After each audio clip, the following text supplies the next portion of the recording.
he was like, if you can't talk to each other about what you ate for lunch, you can't be comfortable talking about racism. Exactly.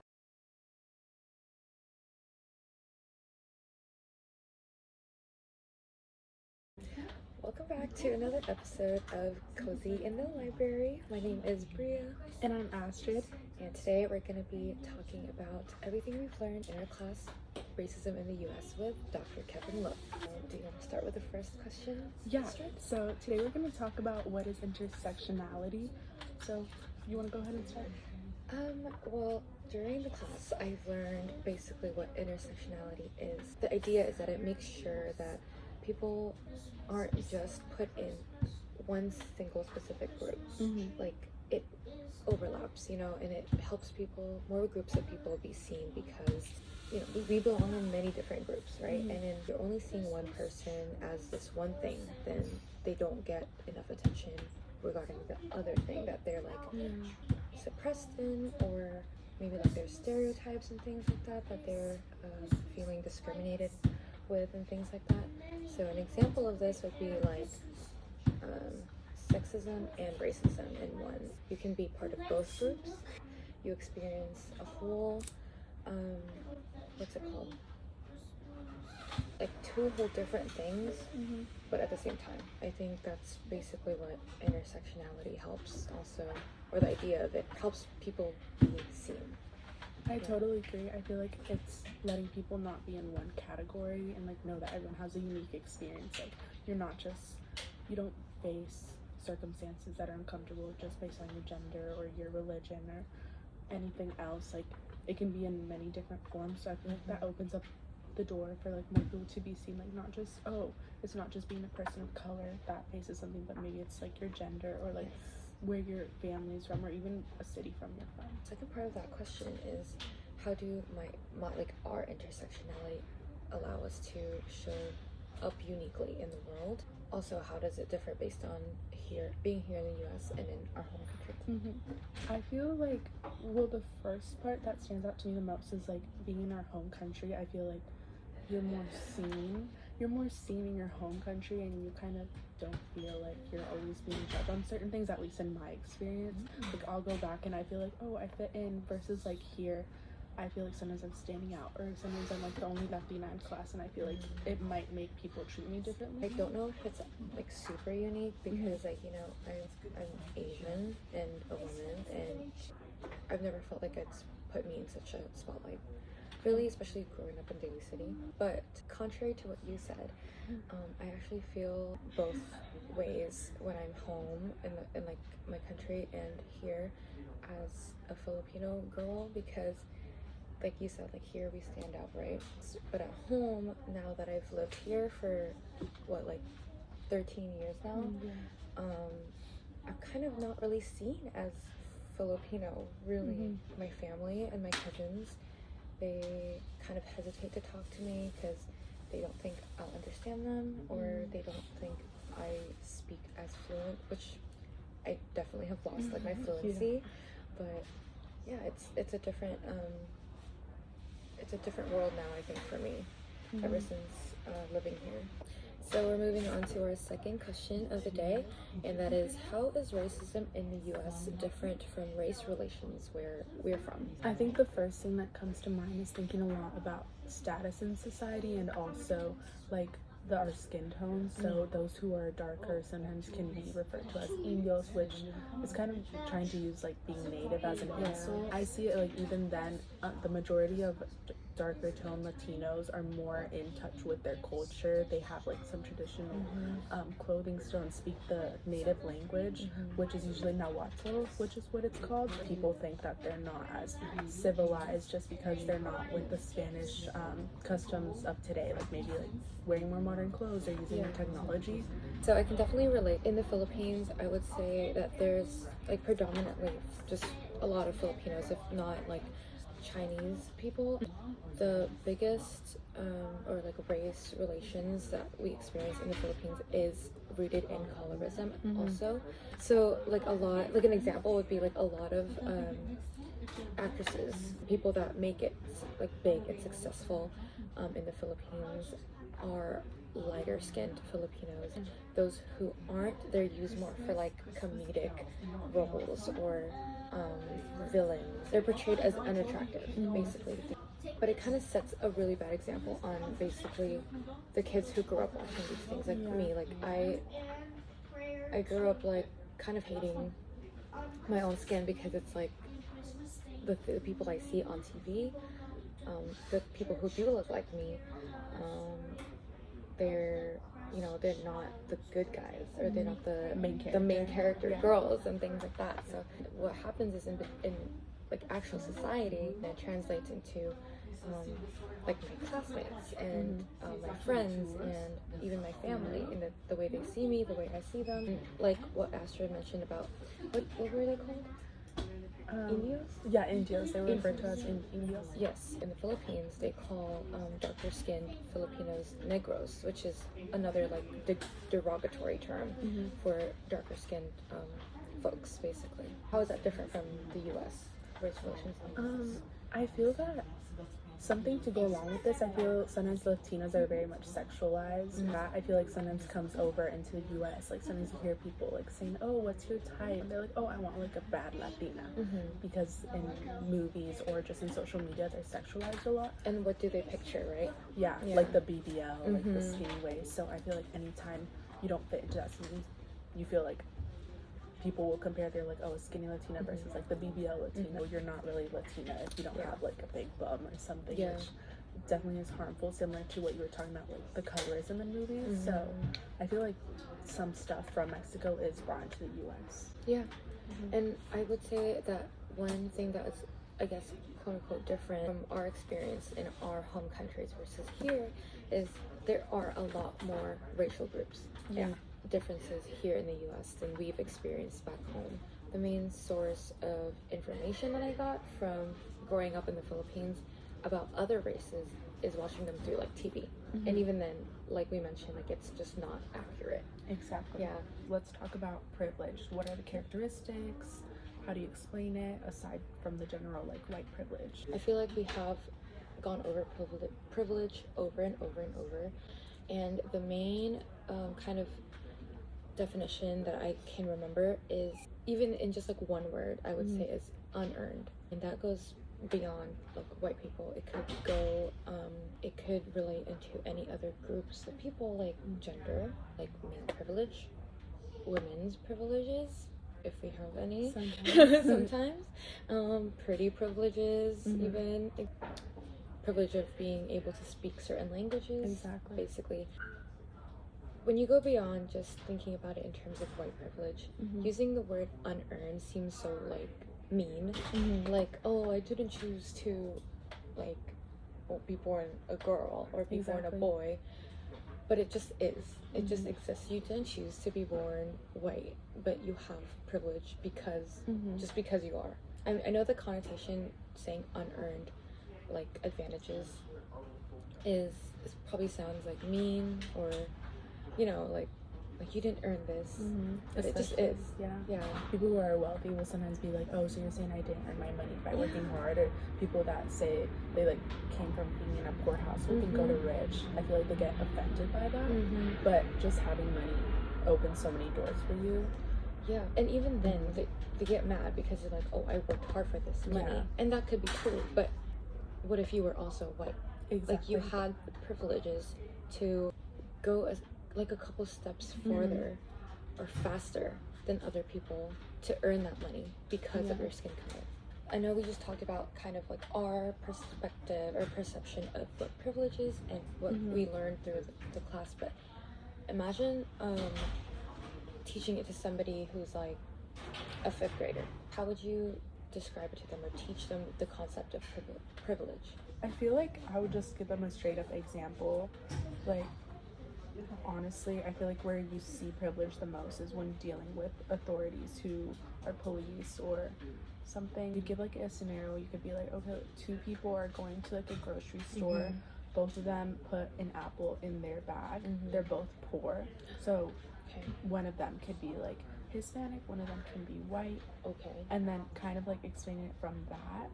An example, and saying like, okay, the police notices like the Hispanic person more, and the white person is questioned, but they're let go. Yeah. Yeah. So kind That's of a like good one. explaining it in a term that way, that like even though they both committed the same crime, they're gonna be viewed differently. Sometimes it might even depend on let's say the cop is Hispanic or white. I feel like that definitely plays a role, because maybe if the cop is Hispanic, they'll have like kind of pity on the Hispanic person and then not let the white person go. So I feel like the role switches. I'm gonna take it a step farther and talk to somebody who's like in first grade. I think I would use just the fact that you're born taller. And I think we talked about this concept in class also, the whole equality versus, is it equality versus equity? It's like people The are ladder? different. Yes. Yeah. Or like you're given, three people of like different heights are given the same block. But like not all of them can see over the fence still because they're not getting what they need. So I think I would use kind of a toned down version of that and be like, oh, if you're at the park and you want to, let's say, like on the monkey bars, go on the monkey bars, and there's a student that's taller than you, and they can reach the bar without using the ladder, but you have to use the ladder to even touch the bar. And I think that shows very, very, very simplified explanation of what being born with something means for other people versus other people. I think those are two pretty good examples. Different age groups also. How would you explain privilege to someone who, let's say, is older than you and they feel like they don't have privilege, but they're a white person? Like deconstructing Karen. Yeah, because I feel like that also puts us in a spot where like, they're like, oh, you're not going to be teaching me because you're younger than me? Yes. Like an ageism type of we thing? definitely have experienced that in terms of, have you tried to teach your elders? Because I have also, and they're so stubborn. Yeah, or they're like, you're disrespecting me. Yes, that, and they also have like low-key, I can't speak on your family, but my family definitely has like undertones of racism, if not blatant. In my experience, especially in that summer of George Floyd's death, I was very vocal, especially on Facebook, which is a very dangerous territory because that's where all my family, all the older relatives from all over the world like are. And they are like berating me, like stop this, like you don't know what you're saying. And I just hit them with facts. I don't know how else to do it, because especially if they're already super narrow-minded about how they feel, all I do is like kind of try to kill them with kindness. Like, hey, like just take a look at this whenever you have time. Do you have any experience with that as well? Now that you bring up that the whole like Black Lives Matter movement that like rose up during the pandemic, lots of family members would talk about, oh, but like, oh, you mean like they're vandalizing like, stores and everything, and that was always portrayed on the news more than like what they were standing up for. Yes. So it's like, I understand where you're coming from, but you also got to see the reason why behind it. In that sense, that's also where you could explain privilege. Like, okay, if it was a group of people who were not people of color that were doing this, they wouldn't need this movement. They would get the whole like being what happened like during that school shooting, that when it was a white student who they got like the police escort instead of like being shot. So it's like, I think that just shows privilege, like putting them like, okay, like imagine this was like a group of white people instead of any other group of color, they would have been treated completely differently. They wouldn't have even gotten like tear gassed or anything. And I feel like putting examples, like real life examples, to switching the ethnic group who is in place does explain it. Yeah, because one of their main arguments was how a lot of Black people are violent against Asian people. For my family, they brought that up a lot. They're like, oh, but look what they're doing to us. I'm like, yes, but look what's been happening to them all these years. Like, that is not even though I didn't want to take away from the fact that they hurt because of it. You know, I'm like, even though this is a valid like response, like it hurts to see like your community hurt this way, like kind of targeted, killed and targeted, and things like that. That doesn't mean they aren't hurting also. Exactly. And the fact that these like all lives matter people, if you don't need a movement in the first place, that's already a privilege in itself. Like Black Lives Matter would not have happened if they didn't need it. Like, so Astrid, we are going to move forward to the concept of white rage, and Well, we'll start with what is white rage. I would say it's the white community making it harder for people of color, primarily Black people, to exist, basically. And they do this not overtly violently, but more through like legal ways or laws and things. And I guess that would move us forward through the second part of the question, which is how did this manifest throughout history? And I think the first example would be the Jim Crow laws, where segregation was very, very prominent and in place, and it was a law not to mix and like and just to be segregated in any way possible. Bathrooms, parks, schools, pools. Do you have any other examples throughout history? I think when you're talking about school, that already gives like a ladder advantage to people who could afford like upper education or just going through like the schools, the systems, and the fundings that people of color had, specifically Black people. They had really low funded schools. They would get books that sometimes were ripped pages out and really low quality stuff, so that really set back an advantage that white people had. That advantage, they're gonna have more wealth, they're gonna have better careers, and it took the Black community kind of a step behind.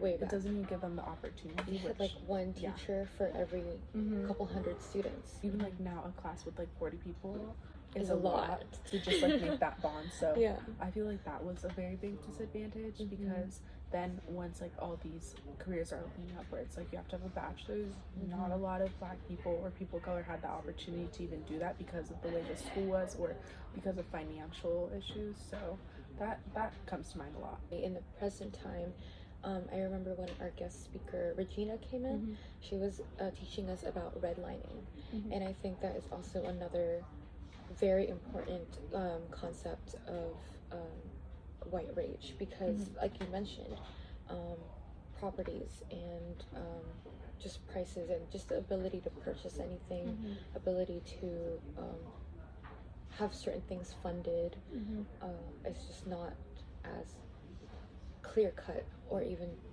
within reach for other people of color, especially the Black community. That was just a couple decades ago, 20-30 years ago. How does white rage apply to other racial groups in the US or ethnic groups?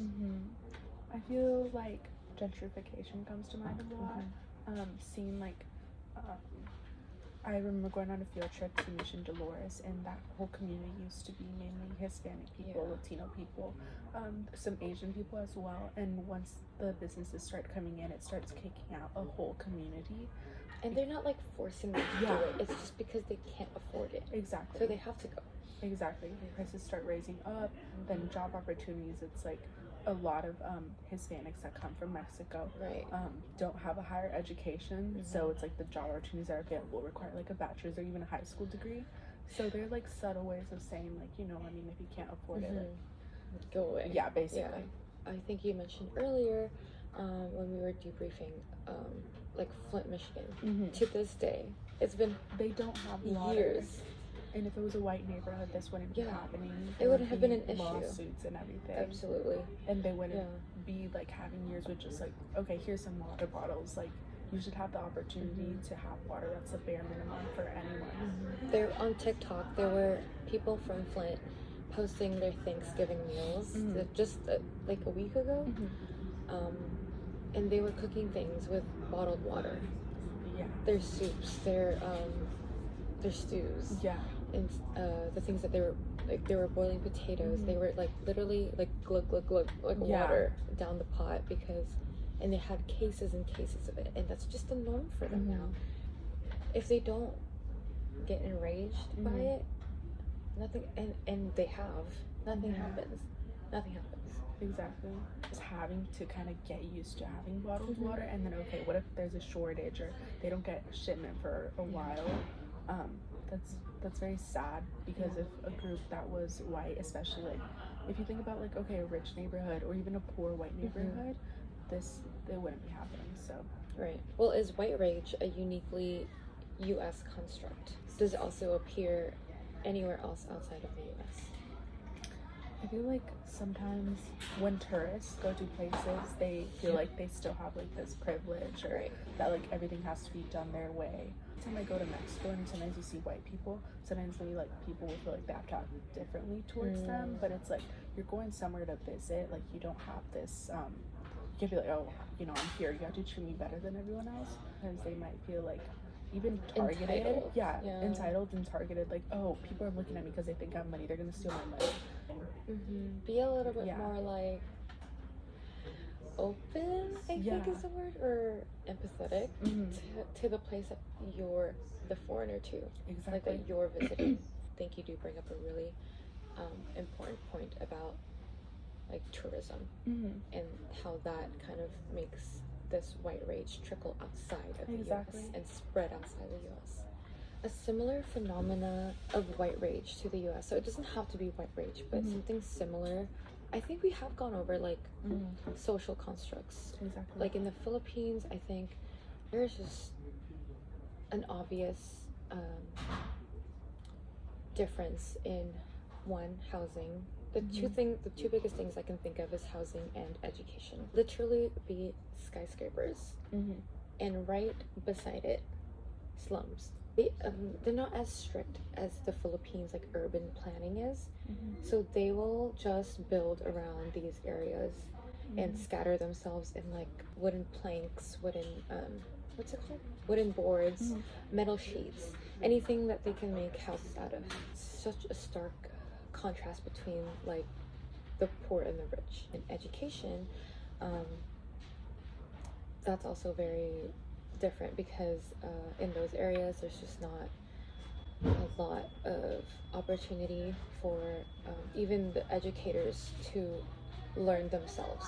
They don't have the technology, they don't have the resources, the funding to be able to provide for their students or themselves even. Yeah. You know those stories where, oh, back in my days I used to like cross the river to go to school. That's Yeah. still It still it still happens. It's still very, very much real. So starting with that, like that's already a huge difference between education in like richer communities. People who can fund it, their own educations, like they come with like iPads and computers and things like that, while on the other side of the country, or literally the other side of the city, people are struggling just to find paper. Okay, so for our next question, what can you do to continue your anti-racism learning?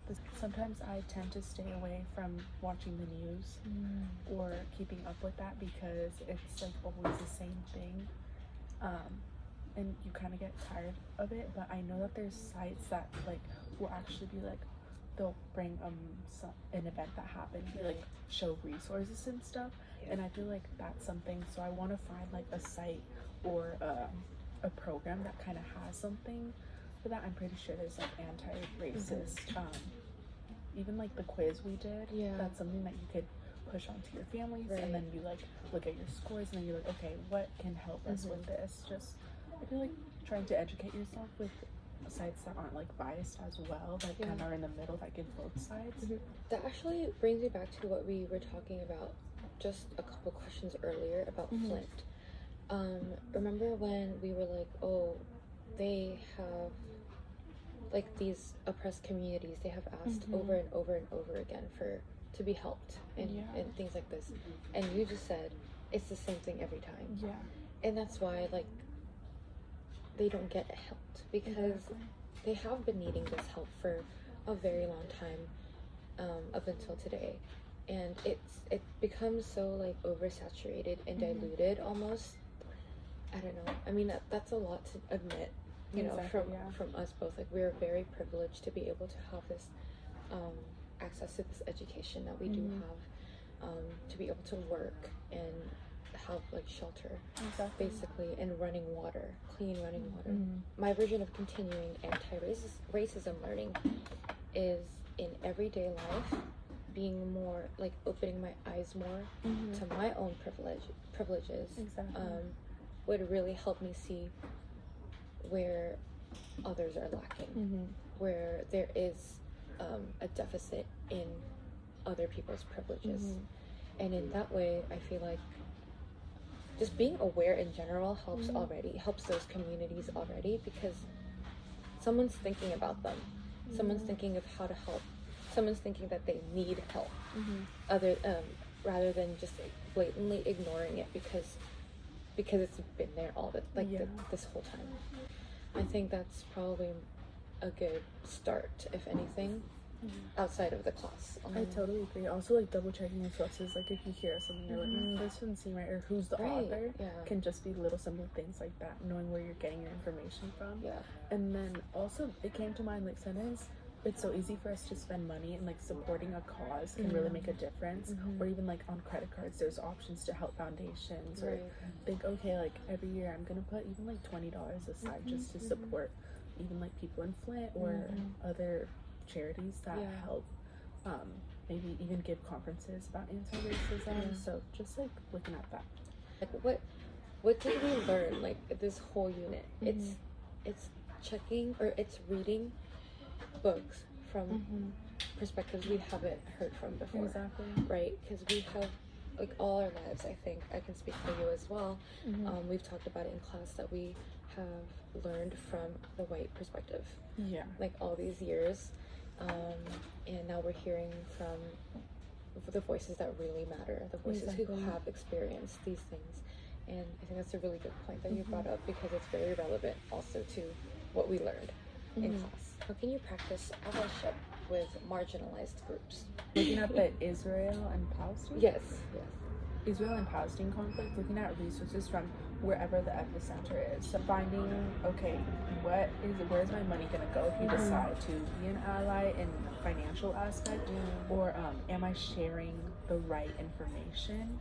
Like if you do like reposts of GoFundMe or something, making sure it goes to the source, and also hearing people out. So sometimes there might be like news broadcasters or interviews, like looking at who's affected really. Essentially what you're trying to say is listen to their voices, what they're calling for us to help them with.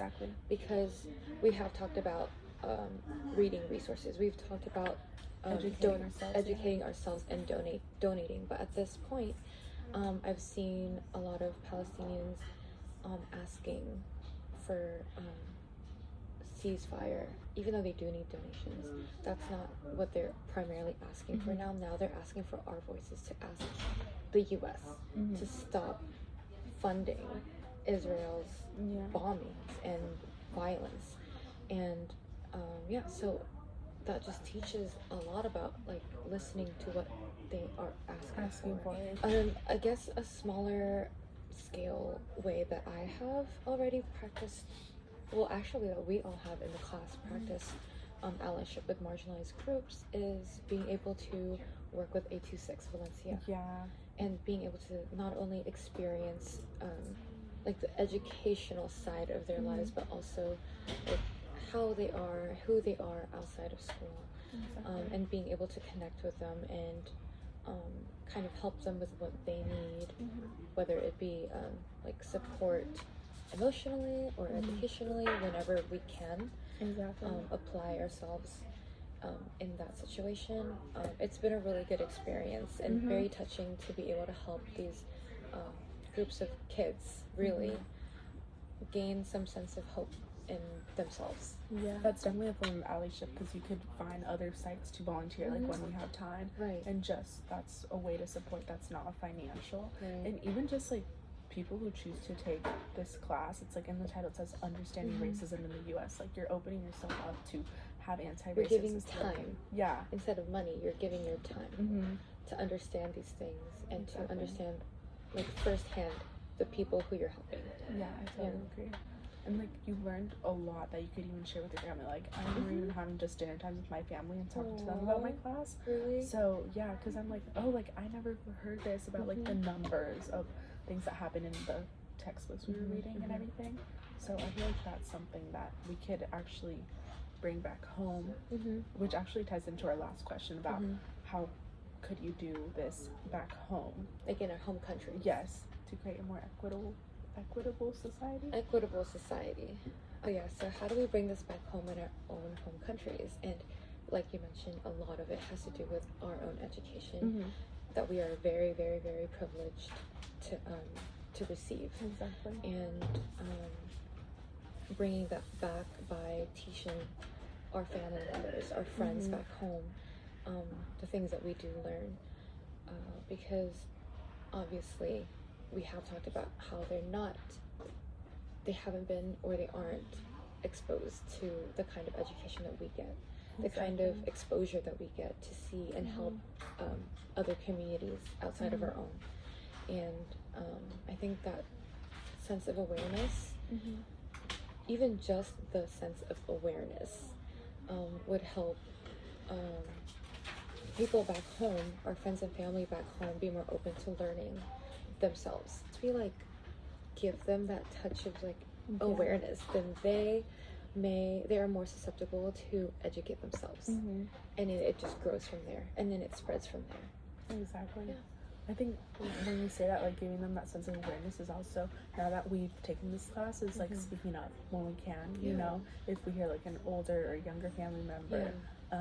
I know, I feel like in the South, where lots of my family is from, it's very prominent for like the younger kids to use the N-word because it's like a They don't know what it trend. means. Yeah, Yeah. because they like feel like they fit in. It's just like So- like bro. Exactly, basically. So I think just like speaking up, because I feel like when someone's young, that's like the time to help them bring something into like their growing up, because one day like someone might not take that the right way. So I feel like just like teaching them young. Yeah. What is the Asian model minority myth? What does it mean to you? The Asian minority or Asian model minority myth really comes from, we'll start with what it is right now, and that's a lot of stereotypes that focus on Asians as a community, Asians as a group, being more quiet, more reserved, very smart, things like that, basically. And that is a very harmful model minority myth. And the reason why we are the model minority is because that's what white people labeled us to be. They wanted us to be the model for other people of color, especially Black people, because they wanted them to shut up about their needs, about their oppression. Black people were compared to us, and we were compared to Black people, and we got that title of model minority because we were compared to them, and that they were loud, they're violent. Violent is a huge word in this. Like, they are loud, they're violent, they're stupid, even though Basically. they're the reason why they're probably not as educated as anyone else. It is just generally not an accurate depiction of Asian people, because obviously not all Asian people, as well as other people in their own communities, they're not all the same. And it's very harmful because It's dismissing them as a person. it's dismissing them as a person, it's dismissing them as individuals, because you cannot teach a group of people and then maybe leave an Asian person out of like a lesson or giving them extra help because you think they got this. Yeah. That's like a very small scale example of it. But even though a lot of people may think, oh, but you're the model minority, that's a positive connotation. Yeah, like why are you like Why are complaining you about complaining? it? No, because it's not only harmful to us, but it's a lot more harmful to other people of color, because like they may not get the same treatment, which they already don't. Yeah. But like, even speaking within the community of us, all people of color, right? Like, Asians are known to be racist against Black people, and that's because of this idea that we are better than them. And that's just, to me, like kissing up to white people and like trying to assimilate to America. And that idea is, just not progressive at all. Even if other people may think otherwise. Yeah. I think I've talked about where the stereotype comes from, like in history. Yeah, like the black people being oppressed, and them being very vocal about it, and may even be enraged and violent, and as they should, because they are being treated very violently, very unfairly, unjustly. They don't get rights, period. how do you expect them to act? I think, how would you say that the idea of model minority and its concept, how does it relate to anti-Black racism? You were talking about how could an Asian person complain about it, because it's like more like, oh, like Asian people are known too smart, they're known too quiet, or like just kind of more put together than like other people of color who may be standing up for their rights or rioting in a sense, but that's like a form of protest. I feel like it brings in that, like, it compares both scenarios, like if a person of color who is not Asian does something and then they bring like, okay, well, Asian people also were facing something similar, but they didn't go out and protest or They're riot. like, look at them, why can't you be like them? Exactly. So it's kind of like, I think it also sets up in the own group where it's like, okay, if you're not acting like them, like something's wrong with you. Right. So I feel like that's how it kind of adds into the anti-Black racism. Yeah. Okay, so for our last question, we want to talk about any takeaways you have from the class or any questions you have from each other, or even a shared memory. So, do you have any? Sure. Okay, so a question I have for Astrid is, how did it feel like being a Latina in a class predominantly made up of Asian students, learning about a lot of US's history and racism, basically throughout class? How did that feel like for you? I feel that I knew the class was mainly going to focus on racism that the Black community faced. So I feel like growing up, I've been taught a lot about that. So I think it was very interesting for me to learn about like racism or the culture within the Asian community, because I knew they were in a sense the model minority, but I didn't know that was the name for it. So I think I came out of it very educated. Sometimes I did want to know more, like, okay, like how is the Hispanic like viewed in like racism? So I feel like that would be something that would be cool for like future classes to Focus on maybe like even like take a little view of like who's in the class. Like, okay, I believe we had a classmate who was Indian, and I know there was Chinese, Korean, and Filipino and Latino. So I feel like maybe having like one day where it's like you could learn about each culture, or like that gives a chance. Maybe you have Google form where like you could ask questions would be cool, because then it makes everyone feel like they can learn more about how their own community is seen in the US. But I feel like it was very enriching because I got to hear perspectives of even international students, how they face racism and how they learned about it, here outside of the US. One question for you. I remember you were talking about how growing up you realize things a lot about like maybe how you face racism, or even within your class. Do you feel like you learned anything that maybe helped you bring back power to yourself, like growing up, kind of like healing your inner child? Yeah, definitely. I think like throughout class I have brought up a lot of my experiences facing racism or discrimination, like freshly moving here, freshly immigrating from the Philippines. I struggled in the early years. Like I was 10.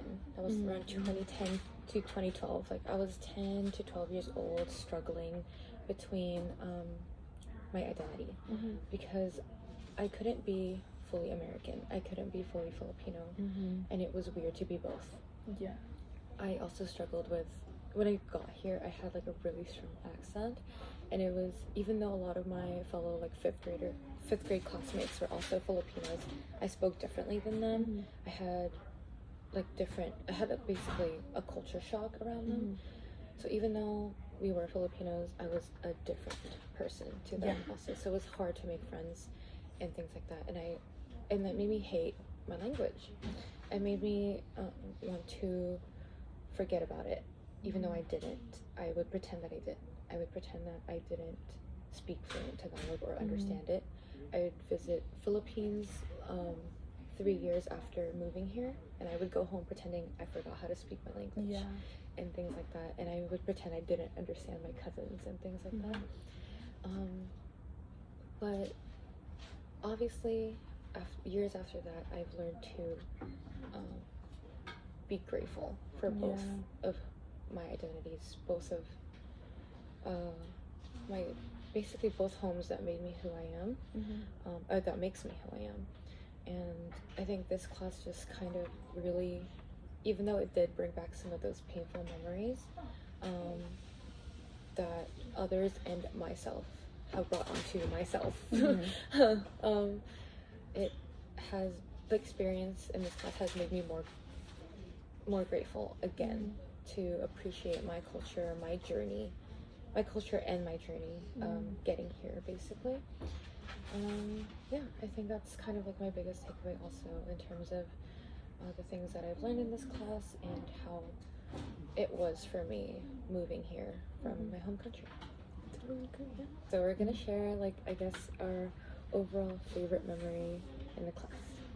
I feel like doing the community circles, like I feel maybe the first one was a little bit awkward, but then after like getting used to that, just like seeing everyone like share their own examples, questions, comments on anything was really unique, because sometimes there was opinions or comments that you didn't think about yourself, so just like seeing different perspectives was really interesting, as well as like 826 Valencia, just like creating those relationships with the students and like having them be comfortable with them and seeing them grow was something that you felt really proud of, and you're like, wow, like you didn't think you'd gain so much from volunteering aside from like learning kind of skills or maybe like memories, but then you do see yourself like grow a lot. I think a point that you brought up was how comfortable we've all gotten since the very first day. I remember that Dr. Kevin Lowe, he made it a point to, he was like, if you can't talk to each other about what you ate for lunch, you can't be comfortable talking about racism. Exactly. And all these like difficult topics. And I think we've come, as a group collectively, we've gone really far from where we were the very first day and today, because now we're like in a podcast speaking on Cozy in the library, speaking on these very challenging, heavy topics. So I think that's one of also my favorite parts about this class is being able to find our voices. Exactly. And that didn't happen overnight. That happens through our discussions, but also through experience outside of class, like what you said in 826 Valencia. That was such, I feel like it has pushed me to become such, like, I'm a lot more aware and a lot more of a well-rounded person in terms of, again, being more grateful and being able to better assess where I can help, where I can provide something for those who need it. And that in turn, it's very much a give and take, because it is very fulfilling. And this semester has been really nice, like being able to spend it with you guys as a class and students that we help outside of class. Exactly. Yeah. Oh my gosh, we did. Oh my God. Thank you, Professor, for the semester, the semester it's been, and all the help and knowledge you've helped us gain this semester. Yeah, thank you for your time too, and I feel like 826 Valencia is a place that should definitely be explored more and shared with more people at USF. So I really thank you so much for opening the door to that and for teaching us so much, because I feel like if we were to look back at the Google form we did like before oh the my class, God, I did not know how to answer those questions. It's like we could definitely answer most of it now, and it's really cool because this is something that we could share with our family and friends. Like what we talked about, we're able to now kind of spread this knowledge and be a tool for progressing society, basically. Exactly. Yeah. We did it, and we'll see you in another episode of Cozy in the Library. Bye.